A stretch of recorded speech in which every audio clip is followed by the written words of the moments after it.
Hello students, I am here with a new video. In this video, we will discuss about some important rules of future tense. सबसे पहले हम simple future tense के rules के बारे में discuss करेंगे। आपको पता है कि सिंपल फ्यूचर टेंस में विल और शैल के साथ में वर्ब की फर्स्ट फॉर्म का प्रयोग होता है। आपको पता है कि आई और वी के साथ में शैल का प्रयोग होता है और बाकी जितने भी प्रोनाउंस होते हैं और नाउन्स होते हैं उनके साथ में विल का प्रयोग होता है। लेकिन यदि किसी वाक्य में धमकी दी गई है, प्रार्थना व्यक्त की गई है, वचन व्यक्त किया गया है, तो आई और वी के साथ में विल का प्रयोग होगा, बाकी सबके साथ में शैल का प्रयोग होता है।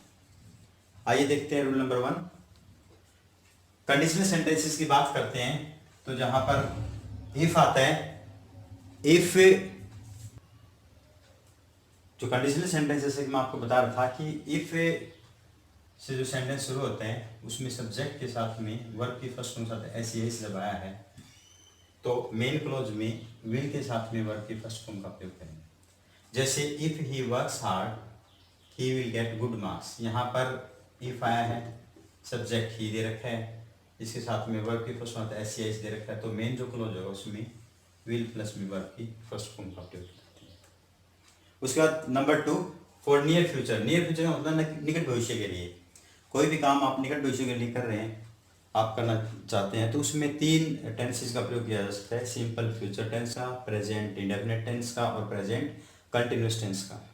आपको जो पीछे हमने जो वीडियो आपके साथ शेयर किए थे उसमें आपको बताया था नियर फ्यूचर के लिए कि प्रेजेंट इंडेफिनिट टेंस का प्रयोग कहाँ होता है, कंटिन्यूस का प्रयोग कहाँ होता है।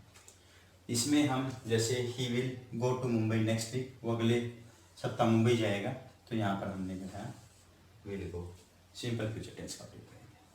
उसके बाद रूल नंबर 3, थिंक और होप वर्ब आती हैं किसी वाक्य में, तो इनका मतलब भविष्य के बारे में विश्वास को व्यक्त करने के लिए इनका प्रयोग किया जाता है। यानी होप और थिंक जब वर्ब आती हैं तो भविष्य के बारे में विश्वास को व्यक्त करती हैं ये वर्ब्स। जैसे हम एग्जाम्पल लेते हैं, आई होप, मैं आशा करता हूँ, that you will win the race, you will win the race. इसी प्रकार से I think India will win hockey world cup, कि इंडिया वर्ल्ड कप जीतेगा, ये वो समझता है, ऐसा उसका विश्वास है। तो थिंक और होप वर्ब आती हैं, उनमें हम सिंपल फ्यूचर टेंस का प्रयोग करते हैं। रूल नंबर 4, भविष्य की सामान्य रूप से घटित होने वाली घटनाओं के लिए, जो सामान्य रूप से घटनाएं घटित होती हैं भविष्य के लिए, उनको व्यक्त करने के लिए हम सिंपल फ्यूचर टेंस का प्रयोग करते हैं। जैसे कल, मान लीजिए मैं ये बात करता हूँ कि कल शनिवार होगा, तो इसका मतलब होगा उसको कोई बदल नहीं सकता। He will be 20 next week, वो लिख सकता है कितने साल का हो जाएगा, 20 साल का हो जाएगा। सामान्य रूप से होने वाली घटनाएं जो कि कंटिन्यूसली इस तरह की चीज़ें होती रहेगी, तो उनको बताने के लिए भी हम सिंपल फ्यूचर टेंस का प्रयोग करते हैं। उसके बाद में वर्ड्स हैं, जैसे शॉर्टली है, सून है, नेक्स्ट के साथ में ईयर आ जाए, नेक्स्ट मंथ आ जाए, नेक्स्ट वीक आ जाए, और इसके साथ साथ टुमारो आ जाए। कोई भी ये जो वर्ड हैं इनके साथ में भी हम सिंपल फ्यूचर टेंस का प्रयोग कर सकते हैं। जैसे मोहन विल कम हियर सून, अब यहाँ पर विल फर्स्ट फॉर्म लगाई क्योंकि इसमें सून दिया हुआ है। Sohan will take examination next week, यहाँ पर नेक्स्ट वीक दिया हुआ है, तो इसमें हम सिंपल फ्यूचर टेंस का प्रयोग करते हैं। उसके बाद में व्हेन के साथ में अगर खालिस्तान में वर्ब की फर्स्ट फॉर्म के साथ एस आया है तो आगे हम उसमें सिंपल फ्यूचर टेंस का प्रयोग करते हैं। जैसे व्हेन यू कम होम, जब तुम घर आते हो, I will go out for lunch, तो किस चीज़ के लिए जाएगा, लंच के लिए जाएगा। तो व्हेन के साथ में जब वर्ब की फर्स्ट फॉर्म के साथ एस है या खाली वर्ब की फर्स्ट फॉर्म है तो उसमें हम सिंपल फ्यूचर टेंस का प्रयोग करते हैं। इसके साथ साथ as long as soon as और अनलेस, अगर ये वर्ड्स आते हैं तो उसमें भी हम सिंपल फ्यूचर टेंस का प्रयोग करते हैं। हालांकि as soon as long as इस तरह के जो वर्ड्स हैं उनमें हम पास्ट का भी प्रयोग करते हैं, सिंपल पास्ट का। लेकिन यहाँ पर आपको देखना होगा कि इनके साथ में देखिए, जैसे पहले सेंटेंस में देखिए अनलेस यू वर्क हार्ड, यहाँ पर इसके साथ में वर्ब की फर्स्ट फॉर्म आई है, तो आगे हम फिर सिंपल फ्यूचर टेंस का प्रयोग करेंगे।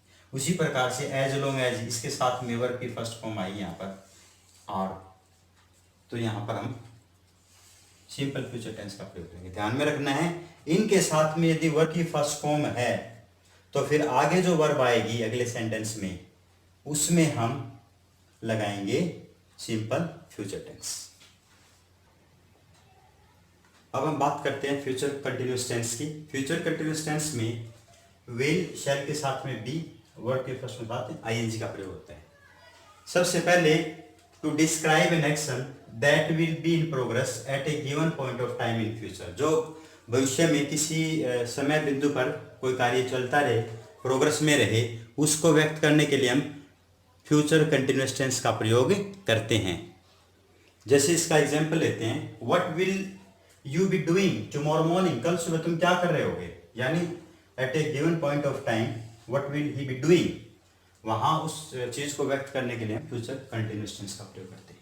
उसके बाद कोई कार्य भविष्य में पूरी अवधि के दौरान जारी रहे, यानी संभावना रखता हो। जैसे मैं कहता हूं we shall be travelling whole day tomorrow, कल हम सारा दिन घूमते रहेंगे, यात्रा करते रहेंगे। इसका मतलब वो कार्य है वो पूरी अवधि के दौरान चलता रहेगा।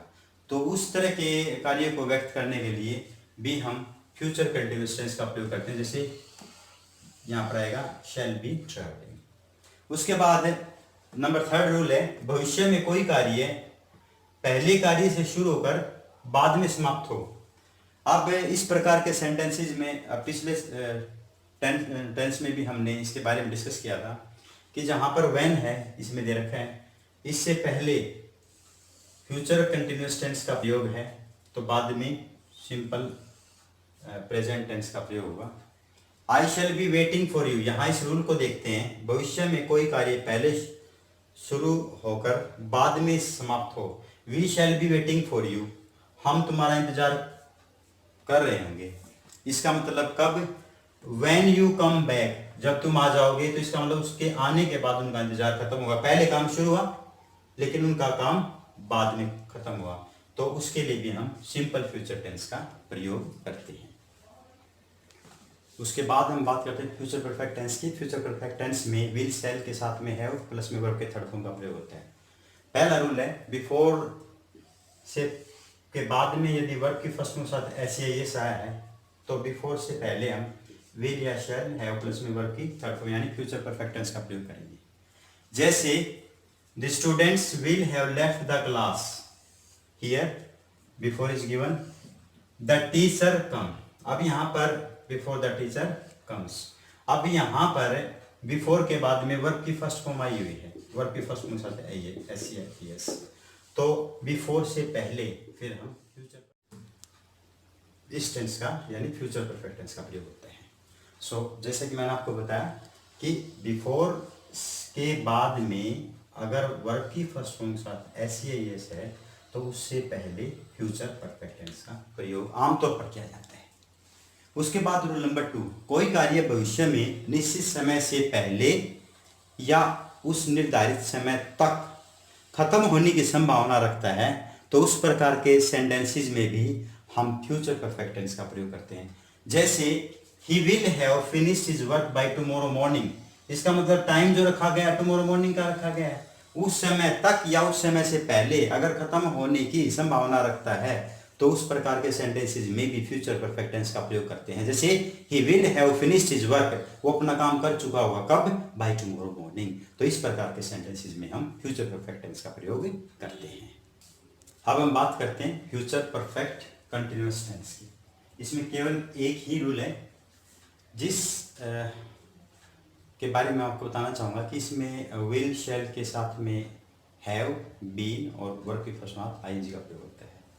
आपको ध्यान में रखना है कि बाई और नेक्स्ट, किसी वाक्य में बाई और नेक्स्ट आया है, उसके बाद में सिंस या फॉर है उसमें और टाइम दिया हुआ है तो उसमें हम फ्यूचर परफेक्ट कंटिन्यूअस टेंस का प्रयोग करते हैं।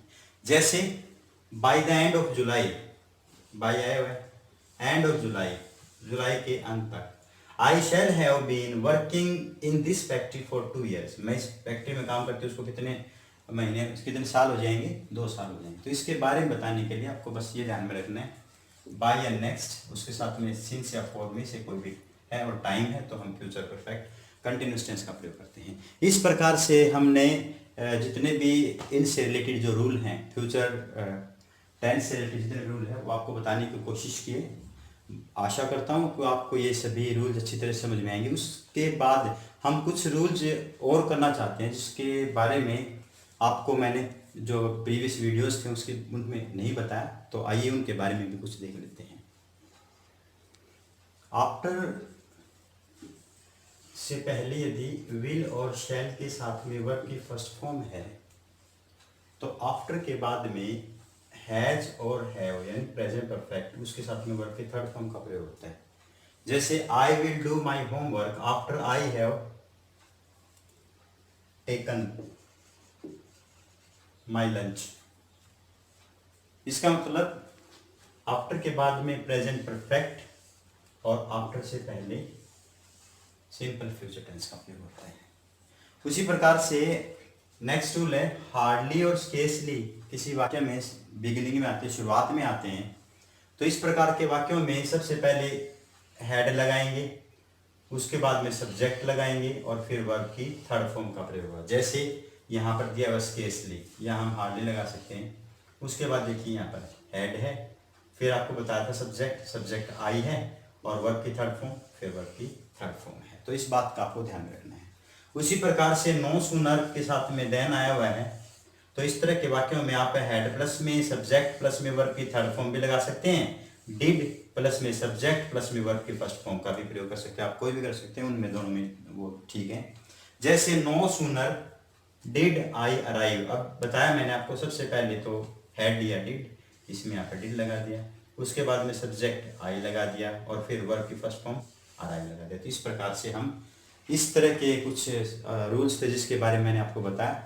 I hope you have liked, ये जितने भी रूल्स आपको बताए हैं आपको अच्छे लगे होंगे, आप इनको समझने की कोशिश करिए और अगर आपको ये अच्छे लगे तो आप इनको जरूर शेयर करिए, लाइक करिए और जितना हो सकता है आप कमेंट सेक्शन में जाकर के अगर आपको कोई प्रॉब्लम आती है तो आप ज़रूर पूछिए।